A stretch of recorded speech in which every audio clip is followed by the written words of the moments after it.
بسم اللہ الرحمن الرحیم الحمد للہ وکفا وسلام علی عبادہ الذین اصطفیٰ اما بعد اعوذ باللہ من الشیطان الرجیم بسم اللہ الرحمن الرحیم وذکر فإن الذکرى تنفع المؤمنین سبحان ربک رب العزة عما یصفون وسلام علی المرسلین والحمد للہ رب العالمین اللہم صل علی سیدنا محمد وعلی آل سیدنا محمد وبارک وسلم اللہم صل علی سیدنا محمد وعلی آل سیدنا محمد وبارک وسلم اللہم صل علی سیدنا محمد وعلی آل سیدنا محمد وبارک وسلم۔ مقصد زندگی اللہ کی بندگی اور مقصد حیات اللہ تعالیٰ کی یاد۔ نہ ہم اپنی مرضی سے اس دنیا میں آئے، نہ اپنی مرضی سے اس دنیا سے جائیں گے۔ اللہ تعالیٰ نے حکم فرمایا تو آ گئے، اور اللہ تعالیٰ حکم فرمائیں گے تو چلے جائیں گے۔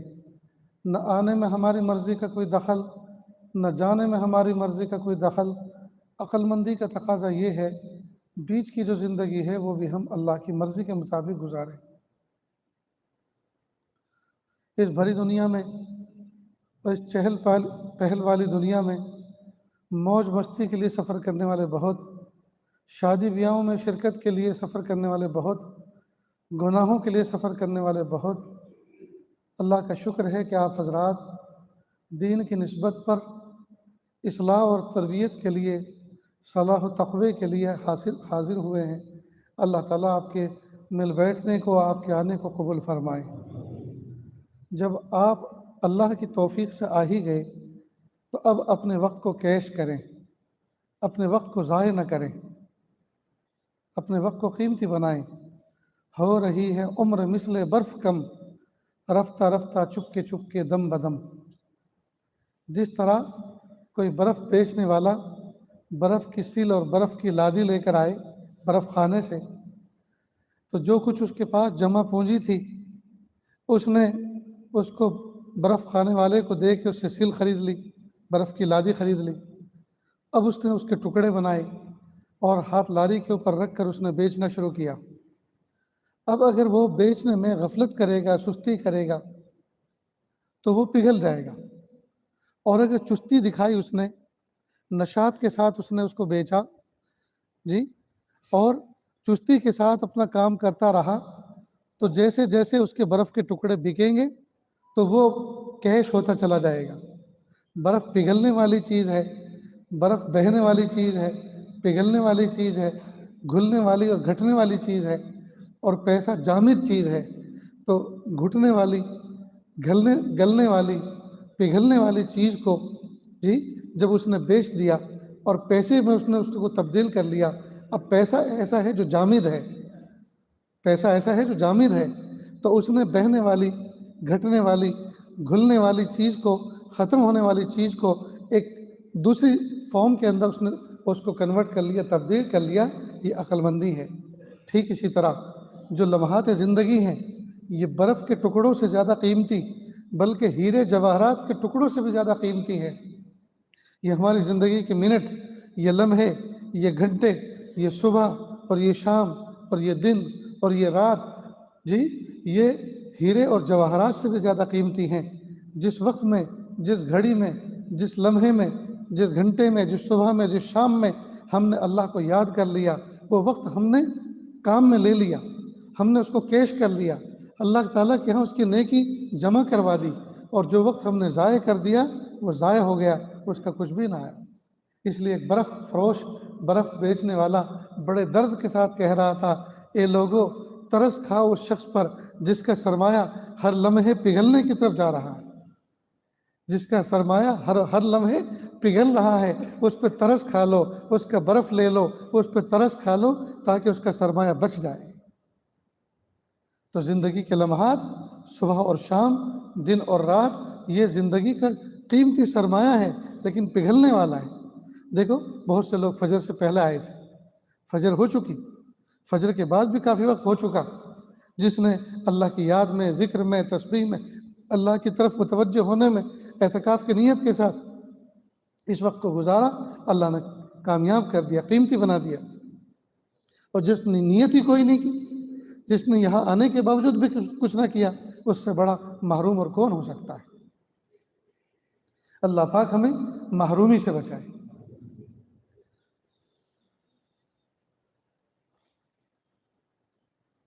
اللہ رب العزت نے اپنی قدرت کاملہ سے مجھے اور آپ کو پیدا کیا۔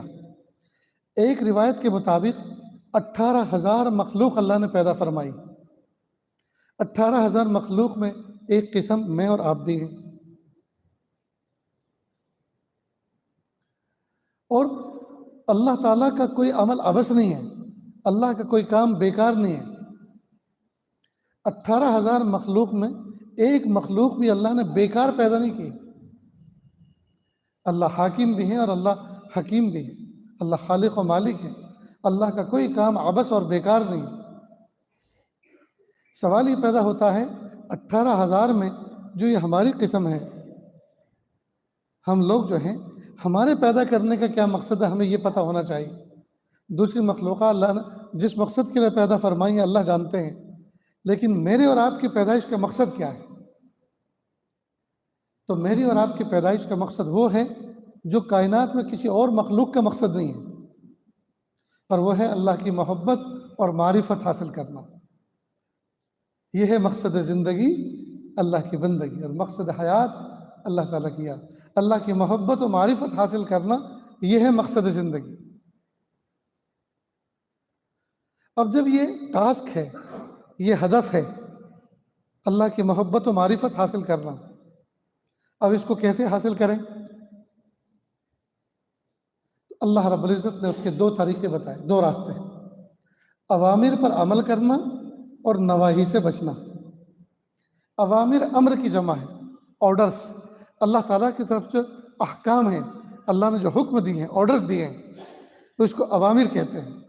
ان پر عمل کرنا یعنی کرنے کے جو کام ہیں ان کو کرنا، اور نواہی سے بچنا، جن کاموں کے نہ کرنے کا حکم دیا ان سے بچنا، نہ کرنے کے کاموں کو نہ کرنا، یہ ہے نواہی۔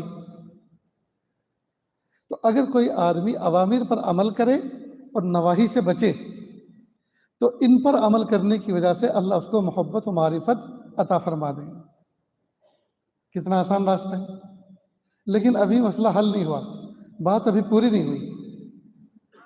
اوامر پر عمل کرنا، نواہی سے بچنا، اللہ پاک نے اپنی محبت و معرفت کا جو مقصد قرار دیا، اس تک پہنچنے کے لیے 2 ٹریک بنائے۔ جیسے ٹرین کے چلنے کے لیے 2 پٹری کا ہونا ضروری ہے، اگر دونوں پٹری صحیح سالم ہوں گی تو انجن تمام ڈبوں کو لے کر منزل پہ پہنچے گا، اور اگر دونوں پٹریوں میں سے ایک نہ ہو، یہ ایک ہو تو ناقص ہو، جی چاہے دوسری کتنی اچھی ہو، تو انجن ڈبوں کو لے کے منزل پہ نہیں پہنچ سکتا۔ اس لیے اوامر پر 100% عمل کرنا، نواہی سے 100% بچنا یہ ضروری ہے۔ آج ہم میں سے بہت سارے لوگ ہیں، بہت سے وہ ہیں جو اوامر پر عمل کرتے ہیں، نواہی سے نہیں بچتے، بہت سے وہ لوگ ہیں جو نواہی سے بچتے ہیں لیکن اوامر پہ عمل نہیں کرتے، کچھ لوگ وہ ہیں جو تھوڑا سا اوامر پر عمل کرتے ہیں اور تھوڑا سا نواہی سے بچتے ہیں۔ یہ سب کے سب لوگ دھوکہ کھائے ہوئے۔ 100% اوامر پر عمل کریں اور نواہی سے بچیں۔ اب اللہ رب العزت نے یہ 2 حکم دے کر ان دونوں کے لیے 2 ہیلپر دیے۔ اوامر پر عمل کرنا آسان ہو جائے اور نواہی سے بچنا مشکل نہ رہ جائے، اس کے لیے اللہ پاک نے 2 ہیلپر دیے۔ ایک ہے کثرت ذکر اللہ، جو بندہ ذکر اللہ کا اہتمام کرے گا، ذکر اللہ کا اہتمام کرے گا، اور دوسرا صحبت اہل اللہ۔ ایک ہے کثرت ذکر اللہ اور دوسرا ہے صحبت اہل اللہ۔ ان دونوں چیزوں کو جو بندہ اپنائے گا، اس کے لیے اوامر پر عمل کرنا آسان اور نواہی سے بچنا اس کے لیے کوئی مشکل نہیں رہے گا۔ سمجھ گئے دوستو؟ تو مقصد زندگی اللہ کی محبت و معرفت، اس مقصد کو پانے کے لیے 2 راستے، اوامر پر عمل کرنا، نواہی سے بچنا، اور ان دونوں پر اللہ پاک نے مدد کے لیے، آسانی کے لیے، عمل کرنے کے لیے اللہ پاک نے 2 ہیلپر بنائے کہ اللہ تعالیٰ کے ذکر کا اہتمام کرے اور اللہ والوں کی صحبت اختیار کرے۔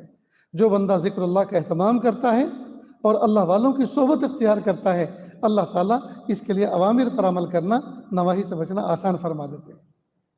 اور جس کے لیے دونوں آسان ہو گئے، اس کے لیے محبت عافیت کے ساتھ اس کو نصیب ہو جاتی ہے۔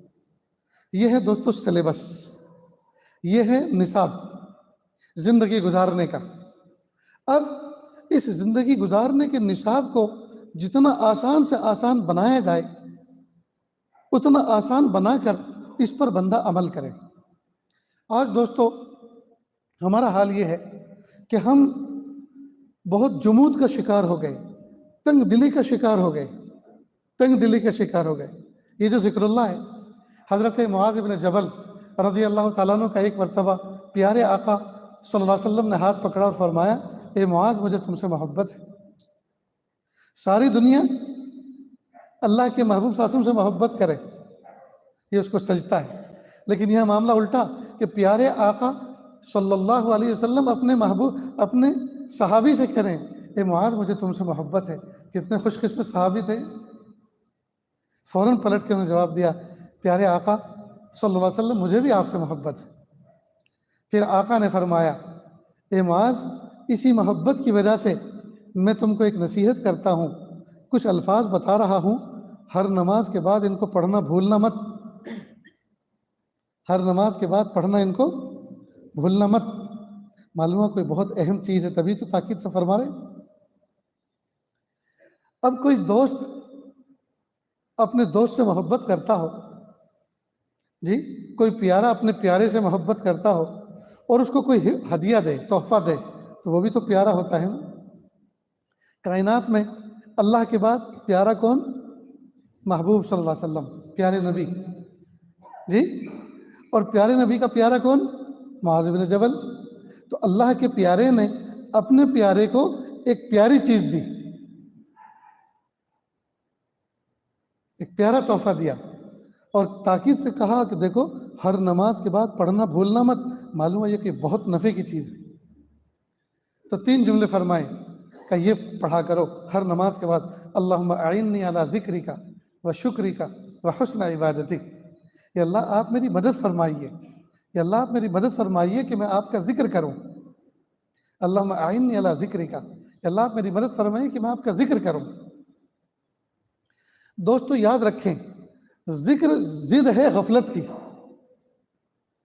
ذکر ضد ہے غفلت کی۔ اور ذکر کو اردو میں کیا کہتے ہیں؟ یاد کہتے ہیں۔ یار ہمیں اپنی دعاؤں میں یاد رکھا کرو، یار تم تو بھول جایا کرتے ہو، جی آپ کے ہمیں یاد آتی رہتی ہے۔ تو اس یاد کا نام، اس کا نام تذکر ہے، اور اسی کا نام ذکر ہے، جی اس کے مختلف نام ہیں۔ اسی دل کے اندر یاد کا آنا، دل کے اندر یاد کا آنا اور غفلت نہ ہونا، جی اس کو کہتے ہیں ذکر۔ اللہم اعنی علی ذکرک، یا اللہ آپ میری مدد فرمائیے کہ میں آپ کا ذکر کروں۔ تو کیا وہ اللہ کے محبوب صلی اللہ علیہ وسلم حضرت معاذ بن جبل رضی اللہ عنہ کو یہ فرما رہے ہیں کہ ہر وقت بس ایک تسبیح لے کے گھومتے رہو اور تسبیح پڑھتے رہو؟ اور تسبیح سے پڑھنا کیا یہی ذکر ہے؟ اور کیا ہر وقت کا ذکر کرنا یہ مطلوب ہے؟ نہیں، ہر وقت اللہ تعالیٰ کی یاد کا دل میں رہنا یہ مطلوب ہے، لیکن ہر وقت کی تسبیح مطلوب نہیں۔ ہر وقت تسبیح پڑھے گا تو حقوق العباد کیسے ادا کرے گا؟ یہ تو ایسا ہی ہوا جیسے ایک نوجوان نے ہم سے کہا، حضرت دعا کرے ہر وقت رونا آتا رہے، ہر وقت آنکھوں سے آنسو بہتے رہے۔ میں نے کہا شادی کی ہے کہ جی ہاں۔ میں نے کہا پھر مرنے کے لیے ہر وقت رونا تھا تو کسی کی جان کو کیوں جوکھوں میں ڈالا ہے؟ کیا بیوی کے پاس جاؤ گے تو روتے روتے جاؤ گے اور روتے روتے بچے پیدا کر لو گے؟ اس وقت رونا مطلوب ہے۔ اور کیا روتے وقت میں کبھی یہ کام عمل ہو سکتا ہے؟ میاں بیوی کا حق ادا ہو سکتا ہے؟ معلوم ہر وقت کا رونا بھی مطلوب نہیں۔ تو ذکر کا منشا سمجھو، مقصد سمجھو۔ ایک اللہ کے ولی کو ان کے مرید نے لکھا کہ حضرت آپ نے جو مجھے تسبیح کی نصیحت فرمائی ہے اس کو میں کرتا ہوں، لیکن رمضان مبارک میں چندے کے لیے نکلا ہوں، اپنے ادارے کے لیے وصولی کرنی ہوتی ہے، تو نہ وقت کی پابندی ہوتی ہے نہ تعداد کی پابندی ہوتی ہے. جس وقت ذکر کا معمول ہے اس وقت لوگوں سے ملنے کے لیے، ملاقات کے لیے، وصولی کے لیے جانا ہوتا ہے. تو حضرت اب میں کیا کروں؟ تو نصیحت فرمائی کہ آپ کو منشأ ذکر حاصل ہے. آپ بیٹھ کے ذکر نہ کریں، آپ کو منشأ ذکر حاصل ہے. منشأ ذکر یہ کہ بندہ اللہ تعالیٰ کے کاموں میں لگا رہے. تو مدرسے کا چندہ وصول کرنا، مدرسے کو ترقی دینا، مدرسے کے لیے فکر کرنا، یہ بھی تو ذکر میں داخل ہے. تو آپ کو منشأ ذکر حاصل ہے. میرے استاد محترم حضرت مولانا سید ذوالفقار صاحب رحمۃ اللہ علیہ، جو سابق شیخ الحدیث تھے فلاح دارین کے، تو انہوں نے اپنے شیخ کو لکھا کہ حضرت آپ نے جو مجھے تسبیح بتلائی تھی اس کو تو میں پڑھتا ہی ہوں، اور جو تعداد آپ نے بتائی تھی اس سے کچھ زیادہ ہی کرتا ہوں، لیکن میں تسبیح پہ نہیں پڑھتا، ذکر تسبیح پہ ادا نہیں کرتا، اس لیے کہ مجھے غیرت آتی ہے. جس اللہ نے مجھے بے شمار نعمتیں عطا فرمائی ہیں، کیا میں اس کو گن گن کے یاد کروں؟ گن گن کے شمار کر کر کے یاد کروں جس نے مجھے بے شمار نعمتیں دی ہیں؟ فرمایا یہ حال تمہارا مبارک ہو، بس آپ کو تسبیح پہ گننے کی ضرورت نہیں ہے، جیسا کرتے ہو کرتے رہو. تو ذکر نام ہے اصل میں اللہ تعالیٰ کی یاد کا. اب ہر وہ جائز عمل جس کے ذریعے سے اللہ دل میں یاد رہے وہ ذکر میں داخل ہے. چاہے وہ کتاب کا مطالعہ ہو، چاہے ماں باپ کے ہاتھ پیر دبانا ہو، چاہے اپنے شیخ کی خدمت کرنا ہو، چاہے کسی اللہ کے نیک بندے کے سر پہ تیل لگانا ہو، چاہے اس کو کھانا کھلانا ہو، چاہے اس کی خدمت کا کوئی دوسرا عمل کرنا ہو، چاہے اس کے کپڑے دھونا ہو، یہ سب کا سب ذکر میں داخل ہے. اس لیے کہ یہ جو کچھ کر رہا ہے اس کے پیچھے ریزن کیا ہے؟ اللہ کی یاد، اللہ کی محبت، اللہ کی معرفت، اللہ کا قرب. ان سب کاموں کا مقصد اللہ کا قرب حاصل کرنا ہے. تو جب اللہ کا قرب حاصل کرنا جب یہ مقصد ہے تو یہ تو منشأ ذکر ہے. اللہم اعنی علی ذکرک، کہ اللہ توفیق عطا فرما، میری مدد فرما کہ میں ہر وقت آپ کا ذکر کروں. یا اللہ مجھے آپ کی ایک دائمی یاد رہے، یاد نصیب ہو جائے. اللہم اعن. تو ذکر کا اعلیٰ فرض یہ ہے کہ دائمی اللہ تعالیٰ کی یاد دل میں بس جائے، غفلت دل سے نکل جائے. اور پھر کیا فرما؟ اللہم اعنی علی ذکرک و شکرک، اور اللہ مجھے شکر کی توفیق عطا فرما. میں اس بچے سے کہوں بیٹا آپ میرا شکریہ ادا کریں، تو کہے گا جی کس بات کا شکریہ کروں؟ آپ نے مجھے کوئی ہدیہ نہیں دیا، مجھے کوئی تحفہ نہیں دیا، مجھے کبھی اپنے گھر پہ نہیں بلایا، مجھے کوئی دعوت نہیں دی، جی تو میں کس بات کا شکریہ ادا کروں؟ معلوم ہوا شکر جو ہے سامنے نعمت چاہتا ہے. تو جب بندہ یہ کہہ رہا ہے اللہ مجھے شکر کی توفیق عطا فرما، تو چپ چاپ یہ بھی کہہ رہا ہے کہ اللہ نعمتوں میں رکھیے اور شکر کی توفیق دیجیے. نعمتوں میں رکھیے اور اس پر شکر کی توفیق دیجیے. اس لیے کہ جب میں شکر کروں گا تو سامنے نعمت بھی تو ہونی چاہیے. وحسن عبادتک، اور اللہ مجھے احسن طریقے سے عبادت کا سلیقہ عطا فرمائیے. جب میں عبادت کروں، جو عبادت کروں اس وقت کی وہ عبادت احسن طریقے سے انجام دوں. نماز پڑھوں تو شاندار نماز پڑھوں، روزہ رکھوں تو اس کو اپنے لیے فاقہ نہ سمجھوں، زور پڑے پہ روزہ نہ رکھوں، محبت و عظمتوں کے ساتھ روزہ رکھوں. حج کروں تو جی محبتوں کے ساتھ، عظمتوں کے ساتھ سفر حج کروں. زکوٰۃ دوں تو اس کو ٹیکس نہ سمجھوں، بوجھ نہ سمجھوں، بلکہ محبتوں کے ساتھ اللہ کے راستے میں خرچ کروں. جو بھی عبادت کا موقع میری طرف متوجہ ہو، پیارے اللہ احسن طریقے سے اس عبادت کو کروں. یہ عاجز کہا کرتا ہے اگر آپ کسی کی دعوت کرنا چاہیں 150 لوگوں کی، اور آپ کا ارادہ بریانی بنوانے کا ہے، آپ گوشت لائے 1 گلاس، چاول لائے 1 گلاس، جی مرچ مسالہ لائے 1 گلاس. بنانے والا بھٹیارا اگر 20 گلاس ہوا تو بریانی نہیں بنائے گا، درمیانی بنائے گا. اس کو بریانی نہیں کہیں گے، درمیانی کچھ کہیں گے. وہ کھچڑی وچڑی تو کہلائے گی لیکن وہ بریانی نہیں کہلائے گی، کیونکہ احسن طریقے سے نہیں بنی. تو ایک ہے کام کا کرنا اور دوسرا ہے احسن طریقے سے کرنا. اتنی بات سمجھ گئے میرے پیاروں؟ یہ جو بیٹھتے کے ساتھ ہی آپ کے سامنے نصاب بیان کیا، اللہ کی محبت و معرفت یہ ہمارا مقصد زندگی ہے. اس مقصد زندگی کو ہمیشہ پیش نظر رکھیں، اور اس کو پانے کے لیے اللہ نے جتنے اوامر کا حکم دیا ہے ان کو عظمتوں کے ساتھ، محبتوں کے ساتھ سیکھ کر اس پر عمل کریں، اور جن چیزوں سے منع کیا ہے، جن چیزوں سے بچنے کے لیے کہا ہے ان سے بچیں، یعنی گناہوں سے بچیں، اللہ کی نافرمانیوں سے بچیں. ایک بندہ صرف اور صرف فرائض و واجبات پر عمل کرے. مفتی صاحب بہت سے علماء حضرات بیٹھے ہوئے ہیں، پوچھیں ایک بندہ صرف اور صرف فرائض و واجبات پر عمل کرے، کوئی نفل نہ کرے، لیکن کوئی گناہ نہ کرے، خدا کی قسم سیدھا جنت میں جائے گا۔ نوافل یہ تو نفع کی چیز ہے۔ ایک بندہ صرف اور صرف فرائض و واجبات پر عمل کرے، کوئی نوافل پر عمل نہ کرے، لیکن گناہ نہ کرے، سیدھا جنت میں جائے گا۔ لیکن ایک بندہ نوافل پہ بھی عمل کرتا ہے، فرائض و واجبات پہ بھی عمل کرتا ہے، مستحبات پہ بھی عمل کرتا ہے، لیکن ساتھ ساتھ گناہ کا زہر بھی استعمال کرتا ہے، تو جنت میں جانا نہ جانا تو بعد کی بات ہے، پہلے تطہیر کے لیے جہنم میں جانا ضرور پڑے گا۔ تو جس گناہ کے کرنے پر جہنم میں جانا یقینی ہو تو اس عمل کو کیوں کریں بھائی؟ کیا مصیبت ہے؟ کیوں اس مصیبت کو مول لیں؟ اس لیے ایک ہے جلب منفعت، ایک ہے دفع مضرت۔ عقل مندوں کی نظر میں نفع کے حاصل کرنے کے مقابلے میں نقصان سے بچنا اولا ہے۔ آج پگڑی باندھیں گے، سفید سفید پہنیں گے، ہاتھ پہ تسبیح رکھیں گے، سرما لگائیں گے، مسواک کریں گے، خوشبو لگائیں گے، ساری دنیا پہ ایک رعب جما کے رکھیں گے ہم متبع سنت ہیں جی، لیکن راتوں کو تنہائیوں میں شیطان کو شرما دینے والے کاموں کا ارتکاب کریں گے، ہم جلوت کے پارسا اور خلوت کے پاپی ہیں۔ ہم جلوت کے پارسا اور خلوت کے پاپی ہیں، اور پھر یہ امید رکھتے ہیں میرے شیخ مجھے خلافت کب دیں گے۔ دھوکہ کھائے ہوئے ہیں اور لوگوں کو دھوکہ دے رہے ہیں۔ دوستو نہ خود دھوکہ کھائیں نہ لوگوں کو دھوکہ دیں۔ آج کل تو حال یہ ہے شجرہ چاہیے۔ شجرہ کیوں چاہیے؟ اس لیے کہ اس میں یہ لکھا ہے کہ اتنے اسباق ہو جائیں تو اس کے بعد شیخ اجازت دیتا ہے۔ ہر بندہ اس امید پہ بیٹھا ہوا ہے بس یہ سبق پورے ہو جائیں تو خلافت مل جائے گی۔ ماسٹر بھی اور ڈاکٹر بھی اور جو ہے ہر قسم کے آدمی، ہر کہتر و مہتر۔ مرید نہیں بننا، اللہ کا ولی نہیں بننا، خلیفہ بننا ہے۔ خلیفہ بننا ہے۔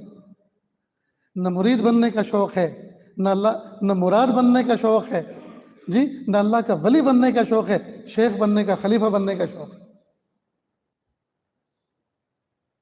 ہائے ہائے کباڑا ہو چکا دوست۔ اور جو بندہ یوں کہے کہ میرا سبق بڑھاؤ، مجھے آگے سبق دو، اس کا مطلب یہ ہے کہ اس کو اس بات کا یقین ہے کہ میرا پہلا سبق پکا ہو چکا، حالانکہ ابھی تو پہلے کے لالے پڑے ہوئے۔ میرے بھائیوں دھوکہ نہ کھاؤ، اپنے کام میں لگو، گناہوں سے بچو۔ گناہوں کے تصورات، تفکرات، ہر دم سجدے میں جو حالت اللہ کے قرب کی سب سے زیادہ قریبی ہے، اللہ کے قرب کی سب سے بڑی علامت ہے کہ بندہ جب سجدے میں پڑا ہے وہ اللہ تعالیٰ کے دو قدموں کے درمیان بندہ سجدہ کر رہا ہے۔ حالت نماز میں سب سے زیادہ قرب کی جو چیز ہے وہ ہے سجدہ۔ اس لیے مسجد کو مسجد کا، سجدے کی جگہ، اس کو مرکع یا مقعد نہیں کہا، یہ مقام نہیں کہا، اس کو مسجد کہا، سجدہ کرنے کی جگہ۔ پوری نماز میں جو اہم پوائنٹ ہے وہ سجدہ ہے۔ عین حالت سجدے میں بیٹھا ہوا ہے اور سجدے میں بھی گناہ کی پلاننگ کر رہا ہے، گناہ کے تصورات میں لگا ہوا ہے۔ دوستو ہم سے بدتر اور برا کون ہوگا؟ اور ان سب کے باوجود بس یہ ہے کہ مجھے خلافت کب ملے۔ یہ دھوکے ہیں دوست۔ آپ آئے ہیں تربیت کے لیے، ہر طرح کی تربیت حاصل کریں، ہر طرح کی تربیت حاصل کریں۔ حضرت تھانوی رحمۃ اللہ علیہ کے پاس حضرت کے خلیفہ آئے۔ کون آئے؟ سنیں غور سے، خلیفہ آئے، مرید نہیں، خلیفہ، جو مرید کا اپ گریڈ ورژن ہے۔ چھوٹے سے بچہ بھی ساتھ لائے۔ حضرت نے پوچھا اس بچے کی عمر کیا ہے؟ کہ حضرت یہ ہے تو 5 سال سے زائد لیکن دکھتا کم ہے۔ کہ اس کا ٹکٹ لیا تھا؟ کہ حضرت میں نے کہا نا آپ کو کہ ہے تو 5 سال سے زائد لیکن دکھتا چھوٹا ہے اس لیے ٹکٹ نہیں لیا۔ کہ اچھا، خیانت کی آپ نے، چوری کی، خیانت کی۔ وہ جو میں نے آپ کو ذمہ داری ایک دے رکھی ہے وہ ذمہ داری واپس لیتا ہوں۔ حضرت معاف فرمائے، حضرت مجھ سے غلطی ہوئی اور میں ٹکٹ جاتے وقت بھی لوں گا اور جاتے وقت 2 ٹکٹ لوں گا تاکہ وہ آتے وقت جو بغیر ٹکٹ کے سفر ہوا ہے ریلوے کمپنی کو وہ پیسہ پہنچ جائے۔ حضرت معاف کر دیجئے۔ حضرت نے کہا اب تک تو حب مال کا شبہ تھا، مال کی محبت تھی تبھی تو ٹکٹ بچایا، اب تک تو حب مال کا شبہ تھا، اب تو حب جاہ بھی متحقق ہو گئی ہے کہ جاہ بھی دل کے اندر بسی ہوئی ہے، اب یہ چیز آپ کو کبھی نہیں مل سکتی۔ اللہ اکبر! کن کن چیزوں پہ نظر تھی؟ آج تو حال یہ ہے کہ ہر بندہ ایک پتلا بنا پھر رہا ہے، اپنے آپ کو خود تراش رکھا ہے، اپنے آپ کو خود تراش رکھا ہے اور اپنی قیمت خود لگا رکھی ہے، چند کپڑے پہن کر، چند خوشبو لگا کر، چند سنتوں پر عمل کر کے، اور پوری کی پوری شریعت کو چھوڑ کر، پوری کی پوری سنتوں کو پشے پوش ڈال کر، چند چیزوں پہ عمل کر کے اپنی قیمت لگا کے ہم گھومتے پھر رہے ہیں۔ دوستو بہت بڑا دھوکہ ہے، اللہ مجھے اور آپ سب کو دھوکے سے نکالے، اللہ دھوکہ دینے سے بچائے اور دھوکہ کھانے سے بچائے۔ تربیت ہر ایک اعتبار سے کہ دوست، ہر ایک اعتبار کی تربیت کی ضرورت ہے۔ میں کہا کرتا ہوں آنے والے جو مہمان ہمارے ہاں ہوتے ہیں، بھائی دیکھو ایک ادب یاد رکھو، جب آؤ تو آتے کے ساتھ ہی السلام علیکم ورحمۃ اللہ وبرکاتہ مصافحہ کریں، سلام کریں، اس کے بعد کہیں میرا نام یہ ہے، میں فلاں جگہ سے آیا ہوں، یہ کام کرتا ہوں اور آنے کا مقصد یہ ہے اور جانے کا نظام یہ ہے۔ ایک سانس کے اندر پوری بات کہہ دو نا تو ذہن فارغ ہو جائے گا۔ اب بالکل 11:30-12 بجے دن کیا ہے، ہمارے علاقوں کے اندر یہ وقت کھانے کا ہے اور آئے ہیں 4 آدمی، اب دماغ گھوم گیا، بھائی ایک آدمی کے کھانے میں دوسرا آدمی تو شریک ہو سکتا ہے، لیکن 4 آدمی کو کیسے نپٹائیں گے؟ جی اب پوچھ رہے ہیں اس سے، جی کیا نام؟ کہ ابراہیم۔ اتنا تو ہمیں بھی پتا تھا کہ تمہارے ماں باپ نے کوئی نام رکھا ہے آپ کا، بس آپ نے ابراہیم کہہ کے کوئی ہماری معلومات میں اضافہ تو نہیں کیا۔ یہ نام پوچھنا اصل بات یہ ہے کہ آگے کچھ پھوٹیں، آگے کچھ ارشاد فرمائیں، کیا تعارف ہے، کیوں آئے ہو، کیا کرتے ہو؟ کام کرتا ہوں۔ اتنا تو ہمیں پتا ہے کہ آپ بھی کوئی کام کرتے، پاگل نہیں ہے۔ کیا کام کرتے ہیں؟ کہاں کرتے ہیں؟ دکان میں کام کرتے ہیں۔ کہاں کرتے ہیں؟ دکان میں۔ اب 3 سوال ہوئے لیکن ابھی تک تشفی نہیں ہوئی۔ کیسے آئے؟ ملاقات کے لیے۔ ملاقات تو ہو گئی، اب جائیے، مصافحہ سلام اسی کا نام تو ملاقات ہو گئی، ملاقات کے لیے آتے۔ اب دماغ گھوم رہا ہے کہ اب دوپہر کے کھانے کا وقت ہے، 4 آدمی ہیں اور کیا مقصد ہے؟ بس حضرت آپ کی دیدار اور ملاقات کے لیے حاضر ہوئے۔ حضرت کوئی نصیحت فرمائے۔ اب خاک نصیحت کریں تو دماغ تو گھما دیا، نصیحت تو یہاں سے نکلتی ہے نا، اور اس کا پرسکون ہونا ضروری ہے۔ اب تو ہم انتظام میں لگے ہوئے ہیں آپ کے، کہ آپ کے دوپہر کے کھانے کا انتظام کیسے کرنا ہے۔ ہمارا ذہن تو انتظام میں لگا ہوا ہے اور تم کہہ رہے نصیحت کرو۔ اور جب انتظام ہو گیا کہ دسترخوان تیار، حضرت ہم تو ولیمے میں آئے۔ ارے اللہ کے بندے، پہلے سے ارشاد فرمانا چاہیے تھا کہ ہم ولیمے میں آئے ہیں کسی کے۔ اور جب اور زیادہ ڈپ میں جاتے ہیں، تحقیق کرتے ہیں تو کہتے ہیں اصل میں ہم آئے تھے وہاں ولیمے میں، سوچا آپ سے بھی ملاقات کرتے چلیں۔ ملاقات کیا کرتے چلیں؟ آپ کو 2 تماچے مارتے چلیں، یہ کہو نا، تکلیف دیا آپ نے۔ صاف صاف بات کہنی چاہیے۔ حضرت تھانوی رحمۃ اللہ علیہ فرماتے تھے کہ لوگ مجھے کہتے ہیں یار یہ تو قصائی ہے، کہا تم ہی بیل بن کے آتے ہو تو میں کیا کروں؟ اور پھر فرماتے تھے پولیس چوکی میں جانا ہو اور پولیس چوکی میں جا کر کوئی بات کہنی ہو تو وہاں سوالات کی زحمت گوارا نہیں کر، سوالات میں زحمت میں اس کو نہیں ڈالتے، بلکہ صاحب کہتے صاحب میرا نام یہ ہے اور آج جس لڑکے کو آپ اٹھا کے لائے ہیں فلاں بستی سے وہ میرا بھتیجا ہے، کسی نے غلط انفارمیشن آپ کو دی ہے، کسی نے آپ کو غلط مس گائیڈ کیا ہے، وہ میرا بھتیجا ہے، وہ بچہ پڑھتا ہے، بہت صاف ستھری اس کی لائف ہے، بہت صاف ستھری اس کی زندگی ہے اور ایسا ہے اور ویسا ہے، وہاں ساری کی ساری بات ایک سانس میں کیا ڈالتے ہیں؟ یہ تربیت سے متعلق باتیں ہیں۔ جب بھی کسی کے پاس جاؤ، بلکہ شیخ کے پاس نہیں، بزرگ کے پاس نہیں، اگر آپ کسی رشتہ دار کے ہاں بھی جا رہے ہیں، ممانی کے ہاں، پھوپھی کے ہاں، خالہ کے ہاں، خالہ جان بہت یاد آ رہی تھی، خالہ جان سے ملاقات کروں، میرا ایک سفر تھا آگے جانے کا، وہاں میرا دوپہر کا کھانا ہے، کچھ دوست احباب وہاں جمع ہو رہے ہیں، میں نے سوچا خالہ جان کو سلام کر کے جاؤں، بس 5 منٹ جاؤں گا، البتہ چائے کی تمنا ہے، چائے ضرور پیوں گا۔ کھانے کے لیے بتا دیا کہ کھانا وہاں ہے اور چائے کی تمنا کے اظہار کر دیا، کتنی خوشی ہوگی ان کو کہ دیکھو معاملے کی کتنی صفائی، اور بس یہ تو 5 منٹ کے لیے آیا ہے۔ لیکن بہت سے لوگ ہڈن اتنا رکھتے ہیں، اب کوئی آ گئے، کیا نظام ہے آپ کا؟ حضرت جیسا آپ فرمائیں، یعنی سارا کا سارا بوجھ اپنے اوپر ڈال دیا، جب آپ کہیں گے تب جائیں۔ بھئی ہمیں کیا پتہ تمہاری مصلیت کیا ہے، تمہارے پیچھے کتنے بچے رونے والے ہیں، کتنی بیوی تڑپنے والی ہیں، ہمیں کیا پتہ تمہارے پیچھے لنگر کتنا ہے۔ یہ جو آپ تفویض کا کام کر رہے ہیں اور ہمارے اوپر آپ جیسا کہیں، ہمیں آپ کی مصلیتوں کو کیا پتہ، ہم تو چاہتے ہیں آپ اپنے کام میں لگیں، ہمیں بھی فارغ کریں، لیکن اس طرح سے آئے۔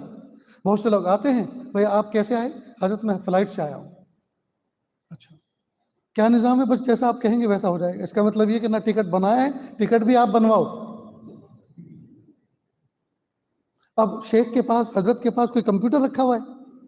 اتنا بڑا بینک بیلنس ہے کہ وہ آنے والے کے ٹکٹ بنا بنا کے دیں گے، اور وہ اسی لیے پیدا ہوئے ہیں، اور کوئی کام نہیں ہے ان کو۔ ہرگز ہرگز سامنے والے کو کبھی بوجھ میں مت ڈالو۔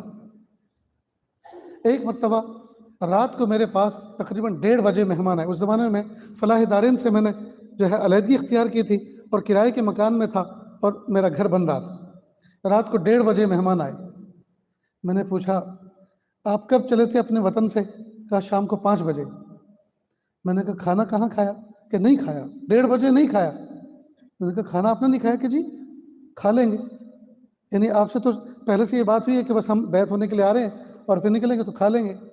میں نے کہا یہ تو 2 تماچے آپ نے اور مار دیے کہ آپ کے اندر یہ صلاحیت نہیں کہ آپ ہمیں کھانا کھلائیں تو ہم کہیں راستے میں کھا لیں گے۔ جب اتنے حوصلے تھے تو پہلے سے کھا کے آنا چاہیے تھا۔ 1:30 بجے کوئی کھانے کا وقت ہے؟ میں خود اٹھا، فریز کھولا، اہل خانہ سو رہے تھے، خود آملیٹ بنائی، بریڈ سامنے رکھی، میں نے کہا آج اسی سے گزارا کر لیں۔ جس کو ہم اپنا بڑا سمجھ رہے ہیں، جس کو ہم اپنا بڑا مان رہے ہیں، بڑا مان کے چلے ہیں، ہم اس کو تکلیف دے رہے ہیں۔ اس کو تکلیف دے کر ہم کون سا تصوف حاصل کریں گے؟ اس کو تکلیف دے کے ہم کون سی تربیت حاصل کریں گے؟ بہت سوچنے کی ضرورت ہے۔ ایک مرتبہ گجرات سے میں چلا، بس ایک شہر کا نام لوں گا، کس شہر گیا تھا وہ نہیں بتاؤں گا، کیونکہ آج کل یہ سب جاسوس لگے ہوئے ہیں، ریکارڈنگ والے، ہو سکتا ہے یہ بات ان تک پہنچ جائے تو کہیں گے دیکھا فلاں جگہ پہ بیٹھ کے ہماری انسلٹ کر ڈالی۔ سورت سے میں چلا، ٹرین پکڑی، بمبئی آیا۔ صبح کو مجھے پہلی فلائٹ بنگلور سے پکڑنی تھی، اور جانا تھا ایک لمبے سفر پر آگے اسی علاقے میں۔ مجھے اتنا شدید بخار ہوا سورت سے کہ جب بمبئی میں پہنچا رات کو 11 ساڑھے 11 بجے، تو میں نے اپنے میزبان کو کہا کہ کسی ڈاکٹر کو بلا کے رکھنا، مجھے سردی کے ساتھ شدید بخار ہے، انجیکشن لگانا ہی پڑے گا کیونکہ آگے سفر ہے۔ خیر انجیکشن لیا، دوائی لی، رات بھر جھلستا رہا۔ صبح کو اول وقت میں اٹھا، کچھ معمول پورا کیا، سیدھا ایئرپورٹ پہنچا۔ اور انڈیگو ایئر لائن یہ بالکل بخیل ایئر لائنس ہے، اس میں کھانے پینے کا ملتا نہیں ہے، جو ملتا ہے وہ ذوق کا نہیں ہوتا، بہت مہنگا۔ خیر بنگلور پہنچا، میزبان بالکل ان نون، میزبان بالکل ان نون، نہیں جانتا تھا میں کون ہے، اور وہ بھی شاید مجھے پہلی مرتبہ دیکھ رہے ہوں گے۔ خیر ملاقات ہوئی، میں نے کہا آپ مجھے لینے ہیں؟ جی۔ گاڑی میں بیٹھ گئے۔ اب گاڑی جیسے چلی تو چلتے کے ساتھ ہی کہا حضرت جب ہم یہاں آ رہے تھے بنگلور تو راستے میں ہمارے ایک دوست کا فون آیا، اس کا مدرسہ پڑھتا ہے، اس نے سوچا جب حضرت کو ادھر سے لے جانا ہے تو 2-5 منٹ کے لیے یہاں بھی لے کر آئیں تاکہ دعا ہو جائے۔ کوئی بات نہیں، جب آپ کی بات ہوئی ہے تو چلو، راستے میں ہی تو۔ اس کا مطلب یہ ہوا کہ یہ کوئی پہلے سے طے شدہ پروگرام نظام کے تحت نہیں ہے، یہ دفع دخل آیا ہے، بیچ میں کوئی دوسری چیز آ گئی ہے۔ اب جب وہاں پہنچے تو انہوں نے چائے اور تھوڑا سا ناشتہ، کوئی ڈرائی فروٹ وغیرہ اس قسم کی کوئی چیز رکھی۔ میں نے سوچا کہ جب یہ نظام کے تحت نہیں ہے، نظام کہیں اور ہوگا، تو پھر میری طبیعت بھی خراب ہے، تو یہاں مجھے بس اتنا وقت گزارنا ہے جتنا میں نے اپنا سوچا ہے، دعا کرا کے چلنا ہے۔ تو میں نے آدھی پیالی چائے پی اور کوئی چھوٹا سا بسکٹ، کوئی ایسی چیز لی، اس امید پر کہ اصل نظام تو رجسٹر کسی اور جگہ پر۔ اب چلے چلے چلے چلے 12 بج گئے اور کوئی ناشتہ نہیں، اور میں رات بھر کا بیمار آدمی، ڈائبٹک آدمی، بلڈ پریشر والا آدمی، مسافر آدمی، ان کے ساتھ چل رہا ہوں۔ لیکن جب نیا کوئی علاقہ ہوتا ہے تو میں پہلے موقع پر جمالیات کے ساتھ معاملہ کرتا ہوں، ان کے ساتھ کوئی جلال نہیں دکھلاتا۔ تو میں ان کو دیکھتا رہا، وہ مجھے دیکھتے رہے، میں سمجھتا رہا ان کو۔ جب 12 بجے میں نے کہا کہ بیٹا آپ لوگ ناشتہ نہیں کرتے؟ کہ کرتے ہیں نا۔ بس میں نے اتنا کہا اور انہوں نے یہ جواب دیا، نہ وہ میرا منشا سمجھے اور نہ انہوں نے ناشتے کی کوئی بات کی۔ 12 پورے ہوئے، 12:45 بجا، ظہر کا وقت ہو گیا۔ میں نے کہا بیٹا ایسا کرو، راستے میں کوئی مسجد نظر آئے تو گاڑی روک لو، اور دیکھو میرے حساب میں کوئی جگہ، کہیں ہوٹل کوئی نظر آئے، کیفے وغیرہ، تو میرے حساب میں چائے لے لو، وہاں سے بیٹھ کے چائے پئیں گے۔ تو کہا حضرت مسجد میں نماز پڑھتے ہیں، وہاں کے جو امام صاحب ہیں وہ دوست ہیں، ہم ان کو کہہ دیتے ہیں۔ ٹھیک ہے کہہ دو۔ انہوں نے ان کو کہہ دیا۔ ہم نے فوراً ظہر کی نماز ادا، ایک پیالی چائے اور گلوکوز کا پیکٹ سامنے رکھا، جلدی سے فارغ ہوئے، پھر گاڑی میں بیٹھے، پھر چلے۔ عصر سے قبیل اس مقام پہ پہنچے جس مقام کو میں کبھی نہیں بتاؤں گا آپ کو۔ وہاں پہنچے، گاڑی سے اترنے کے بعد پوچھ رہے ہیں حضرت جلسہ گاہ چلیں گے؟ دن بھر کا بھوکا آدمی، نہ صبح کا ناشتہ کیا، نہ دوپہر کا کھانا کھایا، اور نہ کوئی آرام، اور نہ اس کے بارے میں کچھ تذکرہ، اور ڈائریکٹ جلسہ گاہ چلیں گے؟ اب بتائیے۔ اس لیے ایک اصول میں نے بنا رکھا ہے، جب میں کسی علاقے میں جاتا ہوں تو میرا کوئی نہ کوئی شناسہ ایسا ہوتا ہے، میں اس کو کچھ کام ذمہ سپر کر دیتا ہوں، وہ مزاج کو سمجھتے ہیں۔ دیکھو کوئی بندہ ایئرپورٹ آ رہا ہے، ادب کا تقاضا یہ ہے کہ اس کو راحت دینے کا پورا ہم انتظام کریں۔ کیا مطلب؟ گاڑی میں پانی کی بوتل بھی ساتھ رکھو، اور اتنی بڑی نہیں، چھوٹی سی بوتل رکھو۔ 2-3 آدمی اگر ہیں تو ہر آدمی اپنی اپنی بوتل استعمال کرے۔ میری طبیعت تو ایسی ہے، کوئی آدمی گٹکا کھا رہا ہے، پان مسالہ کھا رہا ہے، اس کا جھوٹا پانی میں نہیں پی سکتا۔ اس کے منہ میں لگی ہوئی بوتل میں نہیں پی سکتا، یہ میری طبیعت کی کمزوری ہے۔ تو اور کسی کو وامٹ کروانی ہو تو دیکھ لیں۔ پھر طبیعت کا مزاج اس طرح کا ہوتی ہے، ہر بندے کی طبیعت ہوتی ہے، ایک بات۔ دوسرا ہے کہ کچھ نہ کچھ اسنیک ساتھ میں رکھیں، اس لیے کہ پتہ نہیں وہ فلائٹ میں کہاں سے، فلائٹ پکڑنے کے لیے انہوں نے کہاں سے سفر کیا ہے، کھانا کچھ ملا یا نہیں ملا، تاکہ کچھ ایسا توشہ ساتھ میں ہو تاکہ گاڑی میں بیٹھے بیٹھے اس کو استعمال کیا جا سکے۔ نیٹ گاڑی کی سیٹ صاف ستھری ہوں، ڈرائیور بھی باذوق ہو۔ کئی مرتبہ ٹیکسی پکڑتے ہیں حضرت کی خدمت کے لیے، اب ٹیکسی پکڑی، اس میں اتنا بڑا بت رکھا ہوا ہے آگے، اب فرنٹ سیٹ پہ بیٹھے ہوئے ہیں، اس پہ نظر پڑ رہی ہے، کبیدگی ہو رہی ہے۔ نیز چلانے والا کوئی ایسا مسلک کا ہے یا ایسے مذہب کا ہے کیا زبان پہ تالا ہے، کچھ بات نہیں کر سکتے؟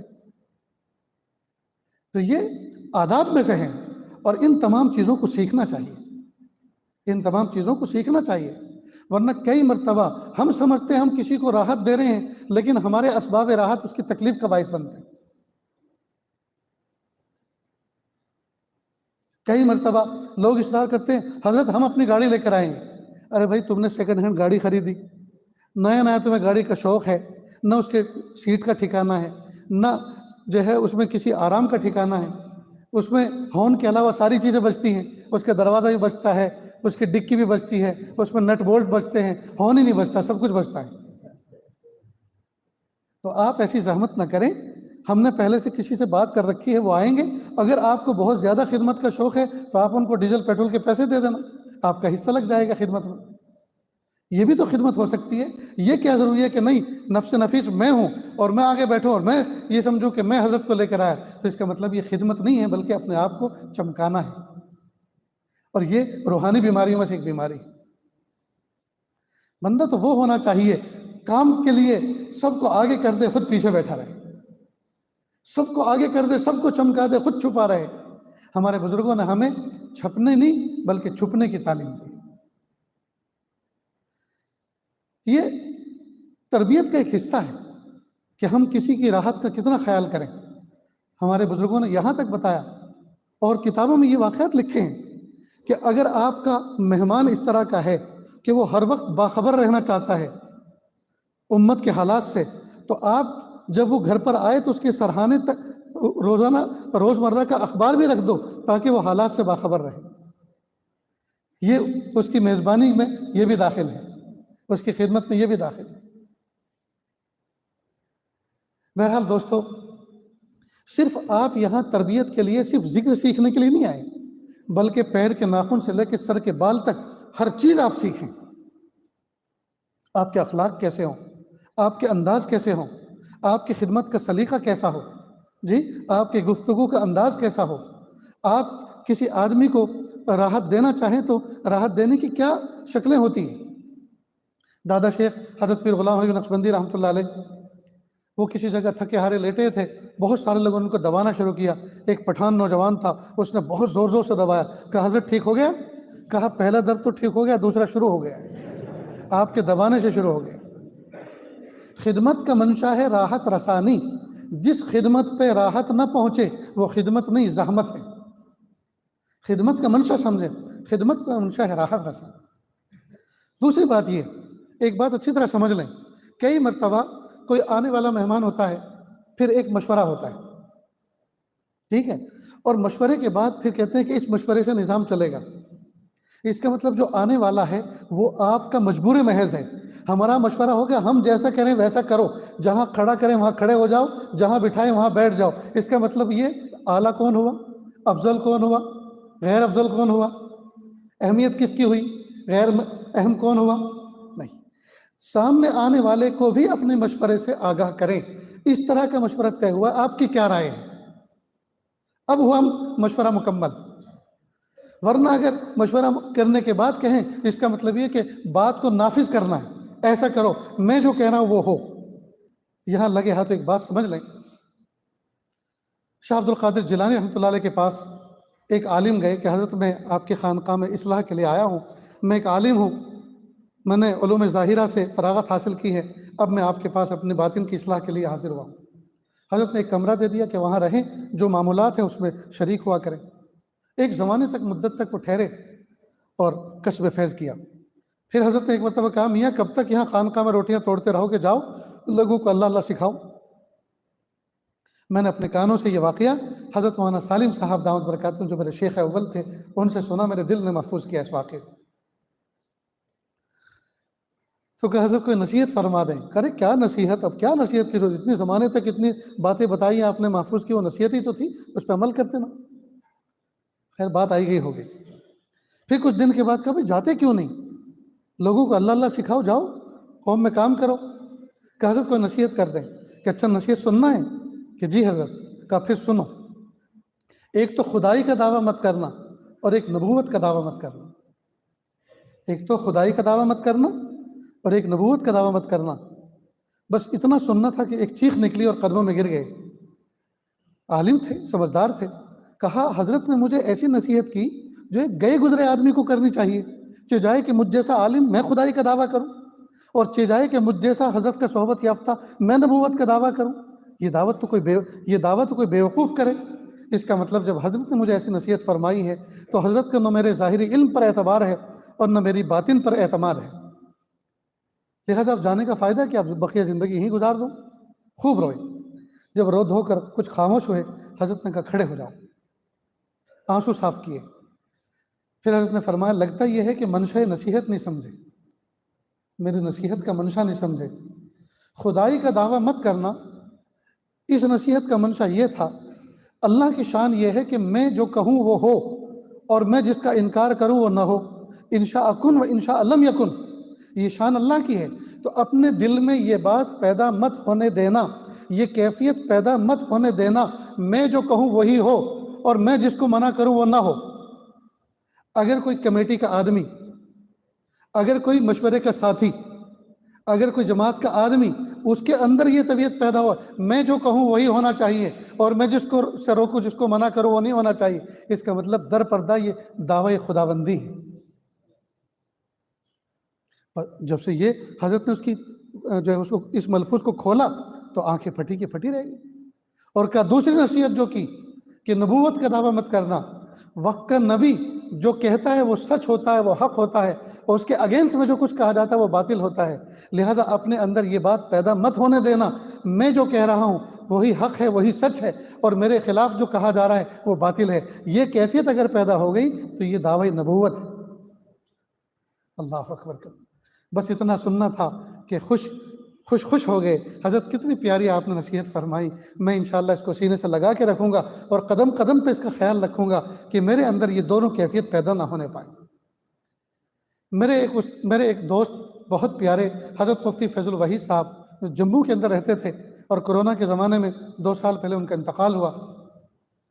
ہائے ہائے کتنے پیارے آدمی تھے.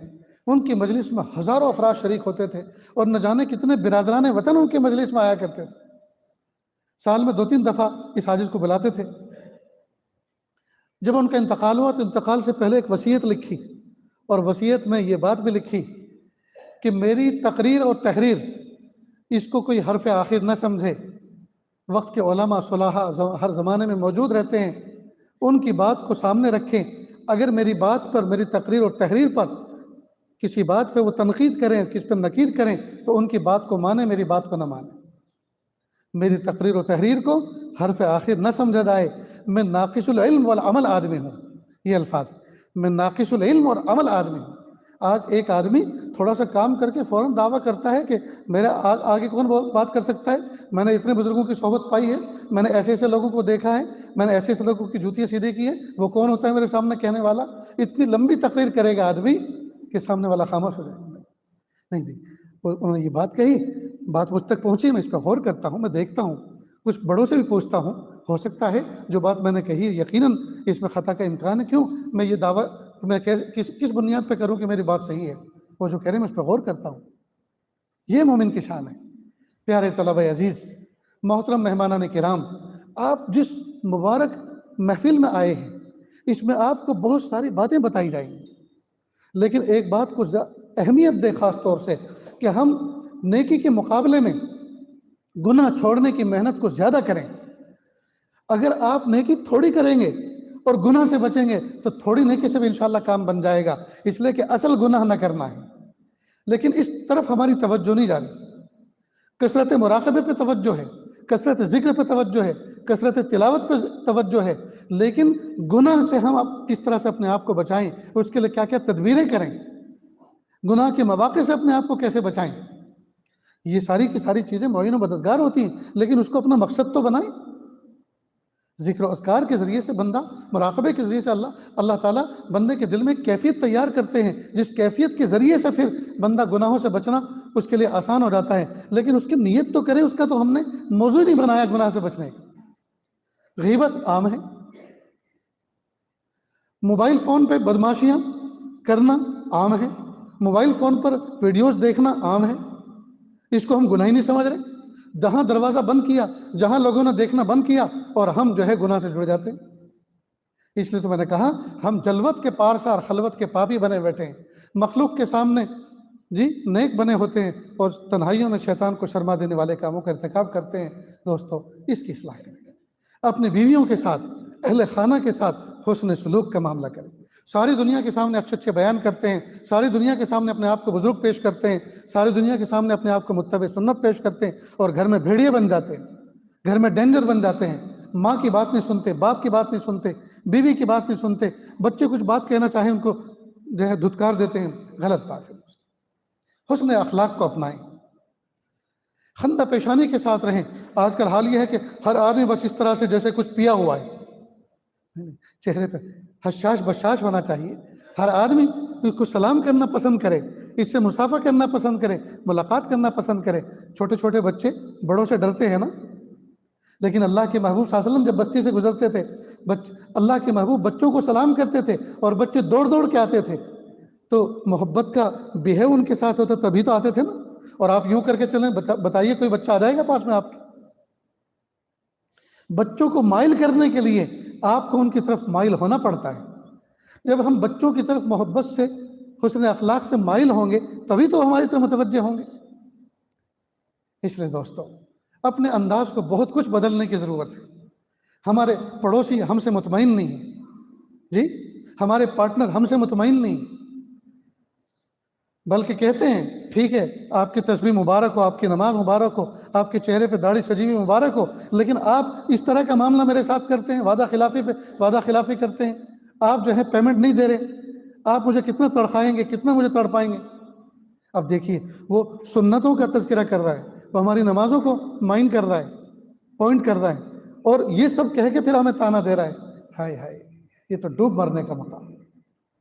اس لیے دوستو، حضرت مولانا رشید صاحب لدھیانوی رحمۃ اللہ علیہ نے عجیب بات فرمائی، جو حضرات دعوت و تبلیغ کے کام میں لگتے ہیں، جو کسی خانقاہ سے وابستہ ہوتے ہیں، یہ دین کے کسی بھی شعبے سے خدمت سے وابستہ ہوتے ہیں، ان کو چاہیے کہ اپنی دنیا میں بھی خوب محنت کریں، تاکہ دنیا میں بھی وہ جب خوب چمکیں گے، دنیا میں بھی چمکیں گے تو ہر آدمی ان کی دینداری اور دنیا کو دیکھ کر دین پر آئے گا۔ وہ سوچے گا کہ ماشاءاللہ یہ دیندار بھی ہیں اور دنیا دار بھی ہیں، دین پہ بھی آگے بڑھ رہے ہیں اور دنیا میں بھی آگے بڑھ رہے ہیں، مجھے تو ایسا بننا ہے، مجھے ان دونوں چیزوں کی ضرورت ہے۔ یہ عاجز اپنی دعاؤں میں اکثر کہا کرتا ہے، میرے پیارے اللہ، مجھے دنیا بھی اتنی اچھی عطا فرمائی ہے، میری دنیا کو دیکھ کر دنیا والے دین پر آ جائیں۔ مجھے دنیا بھی اتنی اچھی عطا فرمائی ہے جی کہ میری دنیا کو دیکھ کر دنیا والے دین پر آ جائیں، اور دین کے بارے میں مجھے اتنی اچھی اچھی نیتیں سکھائی ہے، میرا دین کامل اکمل اور مکمل بن جائے۔ یہ چند باتیں آپ کے سامنے پیش کی گئی ہیں، اگر ناگوار خاطر گزری ہو تو معافی چاہتا ہوں، لیکن آپ آئے ہیں یہاں تربیت کے لیے، اگر یہ بات یہاں نہیں کہی جائے تو کہاں کہی جائے گی؟ یہاں نہیں سمجھا جائے گا تو کہاں سمجھا جائے گا؟ اس لیے کئی مرتبہ کچھ مریدین ایسے ہوتے ہیں شیخ کے ارد بہت ساری خدمتیں انجام دیتے ہیں، اور ایک موقع ایسا آتا ہے وہ شیخ کو دباتے ہیں، نہیں حضرت ہم نے سب باتیں مانی، یہ تو آپ کو ماننی پڑے گی۔ اس کا مطلب یہ ہے کہ یہ عنصر، یہ کبر کا عنصر ابھی موجود ہے، یہ بھی ختم نہیں ہوا۔ تو آپ نے بالکلیہ آپ نے بیعت نہیں کی، ان کی بات ماننے کی بیعت نہیں کی، توان و کرہن ہر ایک اعتبار سے ہم جو ہے آپ کی بات کو سنیں گے، مانیں گے، ان کو بڑا ہی نہیں مانا۔ اس کا مطلب یہ کہ اپنے اندر کچھ پارٹ سائڈ پہ رکھا ہے بچا کر کہ اس کے بارے میں تو ہم سمجھوتا نہیں کریں گے، ایسا فوراً ان کے سامنے جس کو ہم نے اپنا بڑا مانا ہے اپنے آپ کو سرنڈر کر دیں، تب انشاءاللہ نفع ہوگا۔ البتہ اپنی بات کو کہنا ہے، حضرت آپ کی بات سر آنکھوں پر، لیکن میری ایک رائے تھی، ایک بات، تو پھر شیخ کو بھی چاہیے کہ وہ ٹھنڈے دل سے اس کو سنیں، ہاں بیٹا بات تو صحیح ہے، آپ کے دل کو لگتی ہے، ٹھیک ہے، میں اپنی بات کو واپس لیتا ہوں اور اس بات پر ہم عمل کرتے ہیں، بات صاف ہو گئی۔ لیکن کہنے کا انداز بھی تو ہونا چاہیے۔ بہت سے لوگ کہتے ہیں میں ہمیشہ لوگوں کے سامنے صاف صاف بات کہتا ہوں اسی لیے میں برا ہوں، تو صاف صاف بات کہنا کوئی بری چیز ہے کہ لوگوں کو برا لگے؟ آپ بات صاف کہتے ہیں لیکن طریقہ آپ کا صاف نہیں ہے، اس لیے لوگوں کو برا لگتا ہے۔ دیکھو دوستو، بات کہنے کے دو انداز ہیں، ایک ہے مثبت اور ایک ہے منفی۔ اس بات کو کہہ کے میں اپنی بات کو ختم کرتا ہوں۔ بات کہنے کے دو انداز، ایک مثبت ایک منفی۔ اس کو ایک مثال سے سمجھیں۔ ایک سفید ریش ہے، معمر آدمی ہیں، صف اول میں بیٹھے ہیں، ٹھیک؟ اب کھڑے ہوئے ہر آدمی ان کا وقار احترام کرتا ہے، وہ کھڑے ہوئے ایک نوجوان کو دیکھا، اے لڑکے ادھر آ۔ اب اس کا پاجامہ ٹخنوں سے نیچے تھا، اور اس کو کہا کس کا لڑکا ہے تو؟ کہ جی فلاں کا۔ تیرے باپ نے تجھے کچھ سکھایا نہیں؟ اب جب اس کو یہ الفاظ سننے کو ملے تو سارے لوگ متوجہ ہوئے کہ آج کس کی باری آئی ہے۔ اب اس کے تو متوجہ ہوئے، اور وہ بچہ پانی پانی کے بھری مسجد میں میرے باپ کو تانا دیا جا رہا ہے، تیرے باپ نے تجھے کچھ سکھایا نہیں ہے؟ کتنی عمر ہوئی تیری؟ کہ جی 15 سال 16 سال، ابھی تک تجھے یہ پتہ نہیں ہے؟ دیکھ یہ پاجامہ جھاڑو دے رہا ہے، قیامت کے دن جس کا پاجامہ ٹخنوں سے نیچے ہوگا اللہ رحمت کی نظر سے اس کو دیکھیں گے بھی نہیں، اور یہ حصہ جہنم میں جائے گا۔ تو بات تو 100% صحیح ہے، لیکن طریقہ جارحانہ ہے، طریقہ گفتگو کا انداز جو ہے وہ منفی ہے۔ خیر، وہ بچہ وہاں سے نکلے گا اور مسجد کی طرف کہے گا، اے مسجد تجھے میں سلام کرتا ہوں، اب میں تیرے اندر کبھی نماز پڑھنے نہیں آؤں گا۔ جہاں ایسے ایسے لوگ رہتے ہوں جن کو بات کرنے کا سلیقہ نہ آتا ہو، سب کے سامنے وہ انسلٹ کرتے ہوں، جی ایسی مسجد کے اندر میں نماز پڑھنے نہیں آؤں گا، دیکھا جائے گا قیامت کے دن جو ہوگا۔ اب بتائیے آپ کی نصیحت کرنے سے یہ بندہ مسجد سے جڑا یا ٹوٹا؟ ایک بات تو یہ ہے منفی طریقہ۔ منفی انداز ہمیشہ آدمی کو دور کرتا ہے، اور ایک ہے گفتگو کرنے کا مثبت انداز۔ مثلا یہی آدمی اس کو کہے، بیٹا ادھر آؤ، کیا نام ہے تمہارا؟ جی ابراہیم۔ ماشاءاللہ بہت پیارا نام ہے بیٹا، کس کے بیٹے ہو؟ کہ میں فلاں اسماعیل نام کے جو صاحب ہے فلاں جگہ۔ اچھا وہ جو کام لکڑے کا کام کرتے؟ جی ہاں۔ ارے وہ تو میرے بھائی ہیں، تم تو میرے بھتیجے ہو، میرے قریب آؤ، میرے سینے سے لگو۔ اب اس کو معانقہ کر رہے ہیں، اس کے سر پہ ہاتھ پھیر رہے ہیں، اس کا ہاتھ چوم لیا۔ اب اتنا جب آپ نے اتنا ایسا برتاؤ اس کے ساتھ کیا تو اس کے دل میں کچھ تو جگہ بنی، بیٹا قریب آؤ، کان میں کہا، کرتے کیا ہو؟ یہ جی میں پڑھتا ہوں اور تھوڑا جاب بھی کرتا ہوں سائڈ پہ۔ ماشاءاللہ آپ کماتے بھی ہو اور پڑھتے بھی ہو، اللہ علم نافع عطا فرمائے اور اپنے ماں باپ کی آپ کو قوت و بازو بنائے۔ دعا بھی دے دی، پھر کہا بیٹا اور قریب آؤ، دیکھو یہ جو پاجامہ آپ کا ٹخنوں سے نیچے ہے نا، قیامت کے دن اللہ پاک نظر رحمت سے دیکھیں گے بھی نہیں، بیٹا یہ بہت اس پہ وعید ہے اور یہ حصہ جہنم میں جائے گا۔ اب آپ بات کہتے جا رہے ہیں اور وہ اوپر کو کرتا جا رہا ہے، وہ آپ بات کہتے جا رہے ہیں اور وہ اوپر کو کھینچتا جا رہا ہے، جی اب آپ نے بات کہہ دی، جاؤ بیٹا اس کا خیال رکھنا، کم از کم جب مسجد میں آؤ تو یہ پائنچے ذرا اوپر کو فولڈ کر لیا کرو، اتنا تو کرو، نماز کی حالت میں تو کم از کم اللہ کے محبوب بن کے رہو۔ اب وہ گیا، اب راستے میں جہاں بھی دیکھے گا فوراً رکے گا، انکل السلام علیکم، خیریت سے ہیں آپ؟ جی بیٹا۔ اب آپ نے اتنے پیارے انداز سے گفتگو کر کے زندگی بھر کا اس کو غلام بے دام بنا دیا۔ وہ تو بائک لے کے جاتا ہوگا، آپ پیدل چل کے جاتے ہوں گے، فوراً رکے گا، انکل بیٹھو میں آپ کو ڈراپ کرتا ہوں، کہاں جانا ہے؟ کیوں؟ آپ نے اس کا دل جیت رکھا ہے۔ تو یہ ہے مثبت انداز۔ تو ہمیشہ مثبت انداز سے بات کریں، منفی انداز سے بات نہ کریں۔ منفی انداز ہمیشہ آدمی کو بدکاتا ہے، ہمیشہ آدمی کو متنفر کرتا ہے، اور مثبت انداز ہمیشہ آدمی کی طرف بندے کو متوجہ کرتا ہے۔ تو یہ بات سمجھ میں آ گئی؟ اللہ کہنے سننے سے زیادہ عمل کی توفیق عطا فرمائے۔ وآخر دعوانا ان الحمد للہ رب العالمین۔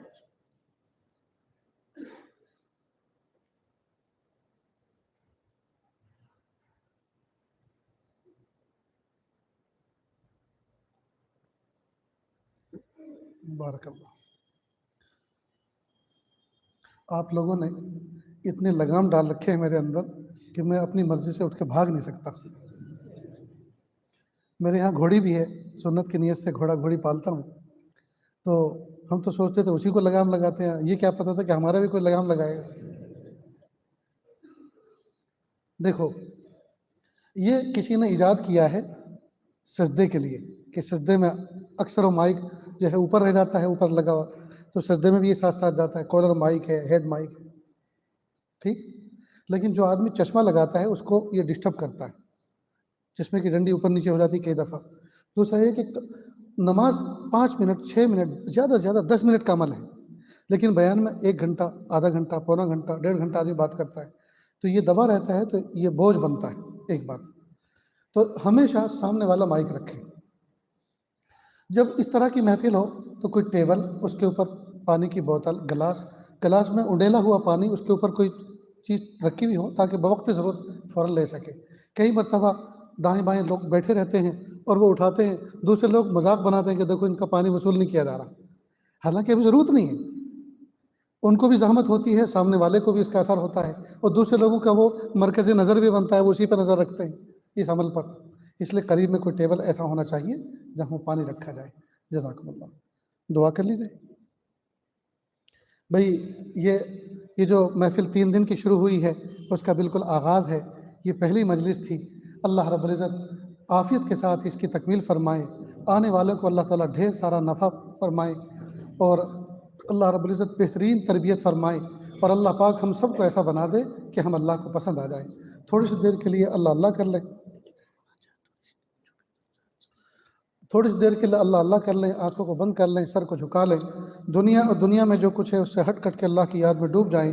نیت کریں اللہ کی رحمت آ رہی ہے، میرے دل میں سما رہی ہے، میرے دل سے گناہوں کی ظلمت و سیاہی دور ہو رہی ہے، میرا دل کہہ رہا ہے اللہ اللہ اللہ۔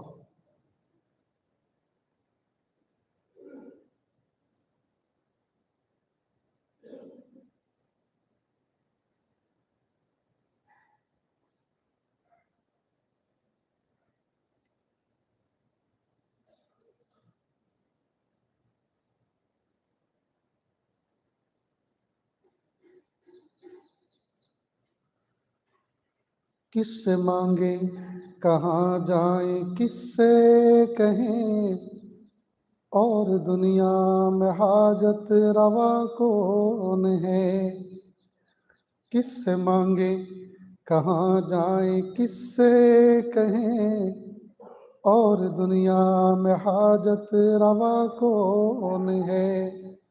سب کا داتا ہے تو، سب کو دیتا ہے تو، اور بندوں کا تیرے سوا کون ہے؟ رزق پر جس کے پلتے ہیں شاہ و گدا، تجھ احد کے سوا دوسرا کون ہے؟ کون مقبول ہے کون مردود ہے، کون مقبول ہے کون مردود ہے، بے خبر کیا خبر تجھ کو کیا کون ہے؟ جب تلیں گے عمل سب کے میزان پر، جب تلیں گے عمل سب کے میزان پر، تب کھلے گا کہ کھوٹا کھرا کون ہے؟ جب تلیں گے عمل سب کے میزان پر تب کھلے گا کہ کھوٹا کھرا کون ہے۔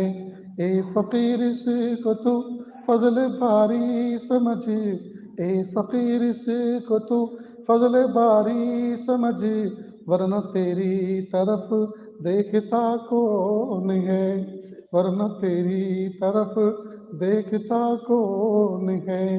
کس سے مانگے، کس سے مانگیں، کہاں جائیں، کس سے کہیں، اور دنیا میں حاجت روا کون ہے۔ سب کا داتا ہے تو، سب کو دیتا ہے تو، اور بندوں کا تیرے سوا کون ہے۔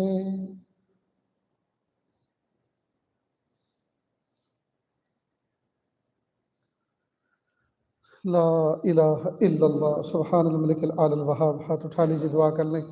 بسم اللہ الرحمن الرحیم۔ لا احصی ثناء علیک انت کما اثنیت علی نفسک رب اغفر ورحم وانت خیر الراحمین۔ حسبی اللہ لا الہ الا ہو علیہ توکلت وہو رب العرش العظیم۔ اللہ جی، ہم ظاہر میں آپ کے بندے، حقیقت میں نہایت گندے۔ اللہ ہمارے دلوں کی گندگی کو دور فرما، ہمیں اپنی بندگی کا سلیقہ عطا فرما، شرمندگی والے کاموں سے ہماری حفاظت فرما، برے دن سے، بری بات سے، بری رات سے، برے انجام سے ہماری حفاظت فرما، سوء خاتمہ سے ہماری حفاظت فرما۔ اللہ جی، ہاتھ اٹھائے جانے کے قابل نہیں، اور یہ زبان کو سوال کرنے کے قابل نہیں۔ آپ سے نہ مانگے تو کس سے مانگیں، آپ سے سوال نہ کریں تو کس سے سوال کریں۔ ایک کمزور، ایک قوی کے دروازے پر، ایک ساحل، ایک سخی کے دروازے پر، ایک محتاج غنی کے دروازے پر حاضر ہے۔ اللہ جی، آپ ہم سب کو معاف کر دیجئے، معاف کر دیجئے، معاف کر دیجئے، معاف کر دیجئے۔ پیر کے ناخن سے لے کے سر کے بال تک گناہوں میں ڈوبے ہوئے ہیں، معصیت میں جکڑے ہوئے ہیں، بدن کا رواں رواں گنہگار ہے۔ میرے پیارے اللہ، معاف کر دیجئے، معاف کر دیجئے، معاف کر دیجئے۔ اللہ جی، پہلے زمانے میں 100 سال کی عمر پانے والوں نے اپنی زندگی میں ایسے ایسے گناہ نہیں کیے جتنا کہ ہم نے 20 25 سال کی عمر میں وہ گناہ کر ڈالے ہیں۔ میرے پیارے اللہ، اور جو اب تک گناہ نہیں کیے، وہ اس لیے نہیں کیے کہ ان کے کرنے کا ارادہ نہیں ہے، بلکہ اس لیے نہیں کیے کہ ان کا ابھی موقع نہیں ملا۔ اگر موقع ملتا تو شاید وہ بھی کر ڈالتے۔ ہائے میرے پیارے اللہ، معاف کر دیجیے، معاف کر دیجیے۔ اللہ جی، معاف کر دیجیے، سونے اللہ معاف کر دیجیے، اچھے اللہ معاف کر دیجیے، اچھے رب معاف کر دیجیے، پیارے رب معاف کر دیجیے۔ اللہ جی، چاہے جیسے ہیں، آپ ہی کے تو بندے ہیں، نسبت تو آپ کے ساتھ لگی ہوئی ہے۔ میرے پیارے رب، ہم نے دنیا کی ماؤں کو دیکھا، ایک ماں کے 5 بچے ہوں، 4 صاف ستھرے ہوں اور ایک بچہ گندا ہو، اور گھر میں مہمان آنے والے ہوں تو ماں کی سب سے زیادہ توجہ اپنے گندے بچے کی طرف ہوتی ہے۔ ماں سمجھتی ہے اچھوں کو تو سب گود میں اٹھا لیں گے، اچھوں کو تو سب چومیں اور چاٹیں گے، لیکن میرے اس گندے کی طرف کوئی نظر اٹھا کے دیکھنا بھی پسند نہیں کرے گا۔ گھر ماں کا بچہ جتنا زیادہ گندا ہوتا ہے، ماں کی توجہ کا اتنا زیادہ مستحق ہوتا ہے۔ میرے پیارے اللہ، آپ کے اربوں خربوں بندے ہیں، لیکن ہم جیسے گندے بھی تو ہیں۔ اللہ جی، آپ ہمارا خیال کر لیجیے، اللہ جی، آپ ہمارا خیال کر لیجیے، اللہ جی، آپ ہمارا خیال کر لیجیے۔ اللہ، آپ ہمیں معاف کر دیجیے، دھوبی بیٹا چاند سا بنا دیجیے، صاف کر دیجیے، پاک کر دیجیے۔ اللہ جی، یہ بھی تو دیکھا، ایک ماں کے اگر 5 بچے ہوں اور 4 صحیح سالم ہوں اور ایک بچہ اپاہج ہو، پیروں سے لنگڑا ہو، ہاتھوں سے لولا ہو، پیروں سے لنگڑا، ہاتھوں سے لولا، آنکھوں سے اندھا، جسم سے لاغر ہو، ماں اپنے اس کمزور بچے کا سب سے زیادہ خیال رکھتی ہے، اس کو نہلاتی دھلاتی ہے، ایک کرسی میں بٹھاتی ہے، اس کے سامنے کچھ کھلونے ڈال دیتی ہے، کھانے کی کچھ چیزیں رکھ دیتی ہے۔ دوسرے بچے اس کے جو صحیح سالم ہیں، وہ دوڑتے دوڑتے آتے ہیں اور اس کے سامنے سے کئی مرتبہ اس کے کھلونے اٹھا کے لے جاتے ہیں، کھانے کی چیز اٹھا کے لے جاتے ہیں۔ وہ بچہ روتا ہے، ماں اس کی آواز سنتے کے ساتھ ہی فوراً لپک کے آتی ہے اور کہتی ہے، کیا بات ہے میرا منا کیوں رویا؟ بچہ کہتا، امی میرے کھلونے اٹھا لیے گئے، میری چیزیں کھانے کی اٹھا لی گئی۔ ماں صحیح سالم بچوں کو ڈانٹتی ہیں، تمہیں شرم نہیں آتی؟ تمہارا بھائی کمزور ہے، تمہارا بھائی معذور ہے اور تم اس کے کھلونے اٹھا رہے ہو۔ میرے پیارے رب، کمزور بچے کا ماں ہمیشہ خیال رکھتی ہے۔ اللہ، ہم آپ کے کمزور بندے، اللہ ہم کمزور بندے ہیں، اللہ تقوی کے اعتبار سے لنگڑے ہیں، میرے پیارے اللہ فراست کے اعتبار سے لولے ہیں، یا اللہ عمل کے اعتبار سے لاغر نحیف اور کمزور ہیں۔ میرے پیارے اللہ، آپ ہمارے کمزور پن کا خیال کر لیجیے۔ اللہ، ہم گناہوں سے نہیں بچ سکتے، اللہ آپ بچا تو سکتے ہیں نا؟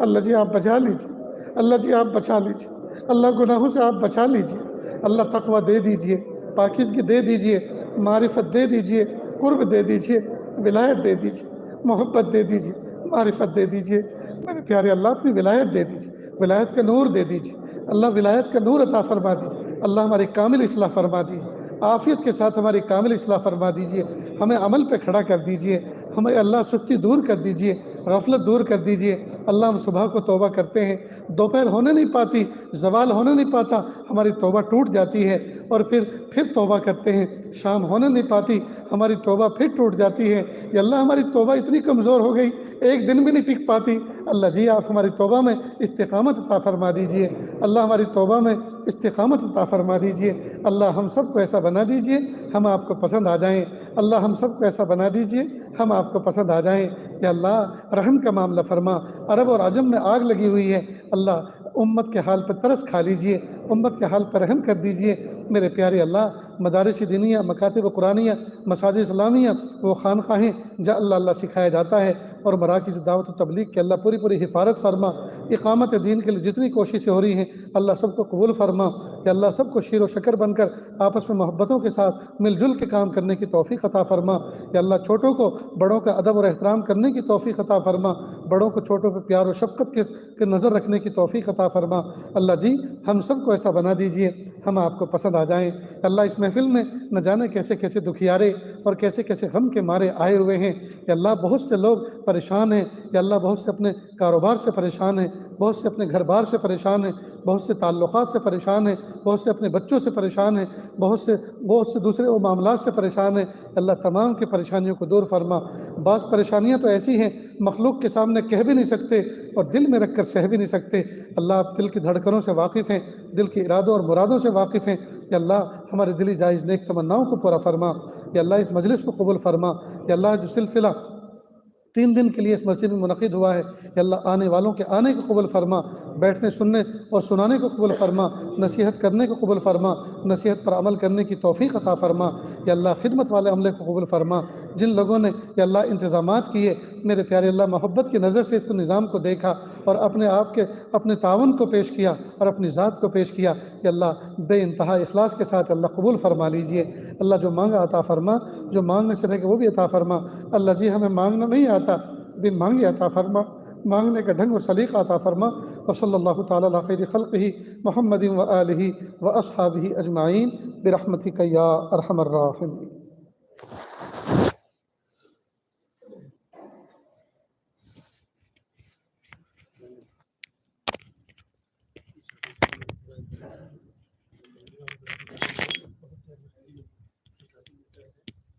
دوستوں،